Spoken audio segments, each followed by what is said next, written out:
तो hey guys, welcome back to the new video. तो guys मैंने स्पाइडरमैन की स्केच बनाई तो आज अपलोड होगी। तो चलो आज जो इसकी स्केच पूरी करते हैं, चलो शुरू करते हैं।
गाइस मैंने जो है यहाँ तक स्केच बना दिए। तो मैंने इसमें क्या क्या यूज़ करा है, तो जो इसकी नसें देख रहे हैं यहाँ पे 0.5 है, और जो ये डार्क एरिया है ये जो है 5B से बनाया है, और ये यहाँ पे जो डार्क एरिया है 8B और 5B से बनाया है।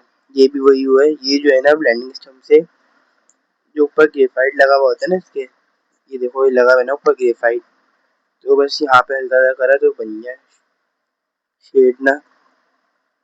और ये जो है क्या नाम है 8B से बनाया है। उसके ऊपर जो शेडो दिख रहा है वो भी 0.0 बोल रहा हूँ 5B से बनाया है। तो नेक्स्ट पार्ट में हम इसके पीछे के जो है ना वो कपड़े बनाएंगे। तो आज की वीडियो में सिर्फ इतना ही, मिलते हैं नेक्स्ट वीडियो में, तब तक के लिए बाय।